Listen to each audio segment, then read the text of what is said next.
ସମସ୍ତଙ୍କୁ ଆଜିର ଗପ ସେସନରେ ସ୍ୱାଗତ। ଚାଲନ୍ତୁ ଶୁଣିବା ଏକ ଗପ। ଗପଟିର ଶୀର୍ଷକ ହେଉଛି ଭଙ୍ଗା ସାଇକେଲ। ଜଣେ ଯୁବକ ଦିନେ ତାଙ୍କ ସାଇକେଲଟି ଚଳଉ ଚଳଉ ଗୋଟେ କାନ୍ଥରେ ଯାଇକି ପିଟି ହେଲେ। ସାଇକେଲଟି ଭାଙ୍ଗିଗଲା। ସେ ଭାରି ଦୁଃଖିତ ହେଲେ। ସେ ଭାରି ଅସହାୟ ଜଣାପଡ଼ିଲେ ଏବଂ କ୍ରୋଧିତ ମଧ୍ୟ ହେଲେ। ତେଣୁ ସେ ସାଇକେଲକୁ ମରାମତି କରିବା ପାଇଁକି ଜଣେ ପୁରୁଣା ମେକାନିକ୍ ବା ମରାମତି କରିବା ଲୋକଙ୍କ ପାଖକୁ ଗଲେ ଏବଂ ତାଙ୍କୁ ପଚାରିଲେ ଯେ ଯଦି ମୁଁ ଏଇ ବାଇସାଇକେଲଟିକୁ ସଜାଡ଼ିବି ତ ମୋତେ କେତେ ଟଙ୍କା ଅଧିକ ଦେବାକୁ ପଡ଼ିବ, ଅର୍ଥାତ୍ ଯଦି ମରାମତି କରିବା ପାଇଁ ମୋତେ କେତେ ପଇସା ଦେବାକୁ ପଡ଼ିବ। ତ ଏବେ ଏଇଥର ମିଶିକି ମୋଟ 3 ଥର ମୋ ସାଇକେଲ ଭାଙ୍ଗିଲାଣି। ତ ଏଇ ସାଇକେଲଟା ମୋ ପାଇଁ ବହୁତ ମୂଲ୍ୟବାନ। ସେ ଅଭିଜ୍ଞ ପୁରୁଣା ମେକାନିକ୍ ଜଣକ ସାଇକେଲକୁ ଦେଖିଲେ, ପରଖିଲେ। କିଛି ସମୟ ପାଇଁ ସେ ତାପରେ ପଚାରିଲେ ଯେ ତୁମ ସାଇକେଲଟି ଅତି ମାତ୍ରାରେ ଭାଙ୍ଗି ଯାଇଛି, ବହୁତ ପଇସା ଖର୍ଚ୍ଚ ହେବ।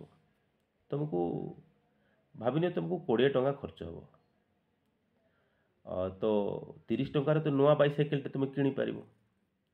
ତେଣୁ ତୁମେ କ'ଣ ପାଇଁ 20 ଟଙ୍କା ଖର୍ଚ୍ଚ କରିବ ଗୋଟେ ପୁରୁଣା ସାଇକେଲ ପାଇଁକି, ଯେତେବେଳେ କି ତୁମେ 30 ଟଙ୍କାରେ ନୂଆ ସାଇକେଲଟେ ପାଇଯିବ। ପିଲାଟି କହିଲା ନା ନା ନା ନା, ମୁଣ୍ଡ ହଲେଇଲା, କହିଲା ନା, ଦରକାର ନାହିଁ ମୋର। ମୁଁ କେବଳ ଏଇ ସାଇକେଲଟିକୁ ହିଁ ରିପେୟାର କରିବାକୁ ଚାହୁଁଛି। ମୁଁ ଏଇ ସାଇକେଲଟା ଭାଙ୍ଗିଯିବ, ମୁଁ ୟାକୁ ବିକ୍ରି କରିଦେବି ବା ତାକୁ ସଜାଡ଼ିବିନି, ମୁଁ ଏମିତି ହେବାକୁ ଦେବି ନାହିଁ। ଆଉ ମୁଁ ଏହା ସ୍ୱୀକାର କରିବାକୁ ବି ଚାହୁଁନି ଯେ ମୋର ଏଇ ଏତେ ସୁନ୍ଦର ସାଇକେଲଟି ଭାଙ୍ଗି ଯାଇଛି। ମୁଁ ତୁମକୁ 20 ଟଙ୍କା ଦେଇଦେବି, ତୁମେ ତାକୁ ସଜାଡ଼ି ଦିଅ, ଅର୍ଥାତ୍ ତୁମେ ତାକୁ ମରାମତି କରିଦିଅ। ସେ ମରାମତି ଯିଏ କରୁଥିଲେ ମେକାନିକ୍ ଭାଇ ଜଣକ କହିଲେ ଠିକ୍ ଅଛି। ସେ ତାପରେ ସାଇକେଲଟାକୁ ସଜାଡ଼ି ଦେଲେ। ବହୁତ ସମୟ ଲାଗିଲା ଏବଂ ତାଙ୍କର ସର୍ତ୍ତ ମୁତାବକ ସେ ପିଲାଟି 20 ଟଙ୍କା ତାକୁ ଦେଇଦେଲା ଏବଂ ତା ସାଇକେଲକୁ ଡେଇଁ ପଡ଼ିଲା। ସାଇକେଲ ଚଲେଇ ଚଲେଇ ସେ ଆଗକୁ ଆଗକୁ ଚାଲିଲା। କିନ୍ତୁ ଦୁଃଖର କଥା, ପରଦିନ ପିଲାଟା ପୁଣି ଥରେ ସେ ସାଇକେଲକୁ ଧରିକି ଆସିଲା ମେକାନିକ୍ ପାଖକୁ। କହିଲା ଭାଇ, ସାଇକେଲଟି ଭାଙ୍ଗି ଯାଇଛି।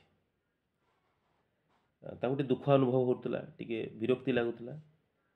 ସେ କହିଲା କି ଆଉ ଥରେ ସଜାଡ଼ିବା ପାଇଁ କେତେ ଟଙ୍କା ଦରକାର ହେବ?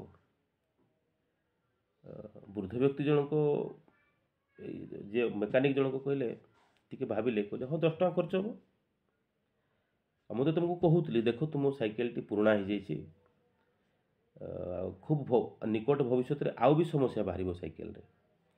ତେଣୁ ତୁମେ ଭଲ ହେବ ତୁମେ ନୂଆ ସାଇକେଲଟେ 30 ଟଙ୍କା ଦେଇକି କିଣିଯାଅ। ତୁମେ ୟାକୁ ଆଉ ସଜାଡ଼ିବା କଥା ଚିନ୍ତା କରନି, ମରାମତି କରିବା କଥା ଚିନ୍ତା କରନି। ପିଲାଟା ପୁଣି ଥରେ ଅରାଜି ହେଲା ତାଙ୍କ କଥାରେ। କହିଲା ନା ନା ନା, ମୁଁ ନୂଆ ସାଇକେଲ କିଣିବାକୁ ଚାହୁଁନି। ମୁଁ ତୁମକୁ 10 ଟଙ୍କା ଦେବି, ତୁମେ ସଜାଡ଼ି ଦିଅ, ତୁମେ ମରାମତି କରିଦିଅ। ମେକାନିକ୍ ଜଣକ ପୁଣି ଥରେ ସାଇକେଲକୁ ମରାମତି କରିଦେଲେ ଏବଂ କଥା ମୁତାବକ ପିଲାଟି ଆଉ 10 ଟଙ୍କା ତାଙ୍କୁ ଦେଇକି ସାଇକେଲ ଚଢ଼ିକି ପଳେଇଲା। 3 ଦିନ ପରେ ପୁଣି ଥରେ ସେ ପିଲା ଆଉ ଥରେ ସେ ବାଇସାଇକେଲଟିକୁ ଆଣିକି ପୁଣି ଥରେ ସେ ମେକାନିକ୍ ପାଖରେ ପହଞ୍ଚିଲା। କହିଲା ଦେଖନ୍ତୁ, ମୋ ବାଇସାଇକେଲଟି ପୁଣି ଥରେ ଭାଙ୍ଗିଗଲା। ଏବଂ ସିଏ ବହୁତ ଫ୍ରଷ୍ଟ୍ରେଟେଡ୍ ହେଇଗଲା, ରାଗିଗଲା ନିଜ ଉପରେ। ସେ ଚିଲେଇକି କହିଲା, ମୋ ପାଖରେ ତ ଟଙ୍କେ ବି ପଇସା ନେଇ ସଜାଡ଼ିବା ପାଇଁ ସାଇକେଲଟା, କେଉଁଠୁ ଆଣିବି ପଇସା ସଜାଡ଼ିବି? ପୁଣି ଥରେ ବାରମ୍ବାର ଭାଙ୍ଗିଗଲା। ବର୍ତ୍ତମାନ ସେ ମେକାନିକ୍ ଜଣକ କହିଲେ ଦେଖ ତୁମ ଇଚ୍ଛା, ତୁମକୁ ତ ମୁଁ କହିଥିଲି ଯେ ତୁମେ ନୂଆ ସାଇକେଲଟା କିଣିନିଅ, 30 ଟଙ୍କା ତୁମକୁ ଖର୍ଚ୍ଚ ପଡ଼ିବ। ତୁମେ ତ ବର୍ତ୍ତମାନ 30 ଟଙ୍କା ଏମିତି ବି ଖର୍ଚ୍ଚ କରିସାରିଲଣି। ଥରେ 20 ଟଙ୍କା ଖର୍ଚ୍ଚ କଲ, ଏବେ ଆଉ 10 ଟଙ୍କା ଖର୍ଚ୍ଚ କଲ ସେଇ ପୁରୁଣା ଭଙ୍ଗା ଦଦରା ସାଇକେଲଟା ପାଇଁକି। ଏଇ ଗପରୁ ଆମେ ଏଇ କଥାକୁ ଶିଖିପାରୁଛୁ ଯେ ଜୀବନଟା ବି ଆମର ଏମିତି ଚାଲେ। ଆମେ ଆମର ପରିବେଶ, ଆମର ପରିସ୍ଥିତି ବା ଆମ ଚତୁଃପାର୍ଶ୍ୱରେ ଥିବା ଲୋକମାନଙ୍କୁ ଆମେ ବଦଳିବାକୁ ଚେଷ୍ଟା କରୁ, ପରିସ୍ଥିତିକୁ ବଦଳିବାକୁ ଚେଷ୍ଟା କରୁ, ଯେଉଁଟାକି ଆକ୍ଚୁଆଲି ବଦଳିବ ନାହିଁ କେବେ ବି। ତ से पिलाटी को ग्रहण कर नेबार थिला जे एक्चुअली साइकेलटा बहुत दिन हो गला प्रत्येक जिनस गोटे लाइफ टाइम थाए से साइकेलटा आगामी दिन में निश्चित भाव में खराब हेबो तेणु ताकू सजाड़ाटा हूँ गोटे बोकामीर परिचय तेणु जीवन में से रोग कथा हो परिस्थिति कथा हो परिवेश कथा हो बा जो लोकों गहण में आम था आमको बहुत सारा वास्तवता को ग्रहण करने को पड़ो जे यहीटा सत आमको ग्रहण करने छड़ा आउ किसी आम पाखे उपाय नहीं आम सबकि को बदल पार्बा एमती किसी परिस्थिति अच्छी एमती किसी मनीष अच्छा एमती किसी अवस्था अच्छे आम बयस बढ़ीगला कि असुविधा आसीगला एक्चुअली आम पारिबा नहीं से सब जिन को चेष्टा कले माने सब जिन बदले नहीं पृथ्वी एमती किसी कथा अच्छी विषय अच्छी आम बदल पारिबा नहीं रादर आम कौन करवा आम से वास्तवता को ग्रहण करिकी आमको आगू बढ़ा पड़ो आम से सब जिन को प्रथम देखा जोटा कि आम नियंत्रण में ना जहाँ आम परिवर्तन करें ताकू आमको बाध्य ही एक्सेप्ट करने को पड़ो रियलाइज करने को पड़ो आम रियलिटीटा को जे वास्तवता को आमको ग्रहण कर आगू को जावाक पड़ो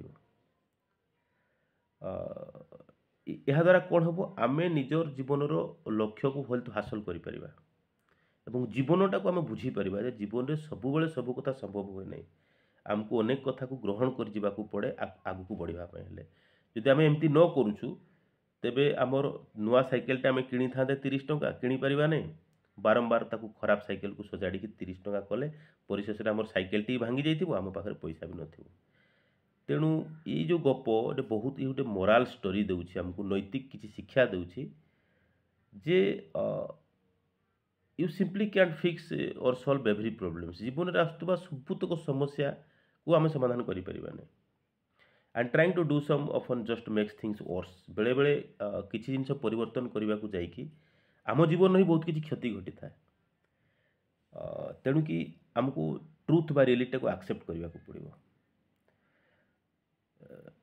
जमती कि नुआ जिनस आम नुआ साइकेलटा बरं किणी आनिबा नुआ जिनसटा को ग्रहण करनेबा नुआ परिस्थिति को आमको ग्रहण करने को पड़ो तेबे जाइए आम आगू को बढ़ी पारिबा ये तो गोटे जीवन भगवान आमको देइछन्ति तेणु जो बयस बीती जाइए आम तो बयस को फेर आनीपर नहीं जो सब घटना घटी तुम पुणी थे आनीपर निज जीवन को तेणु आम पाखे जहाँ अच्छी से साधन संबल उपर यथादूर संभव आम सकारात्मक भावना मन मध्य आणिकी आमको आगू बढ़ा पड़ो तेणु जदि ये गपटी आपन को भल लगी तेबे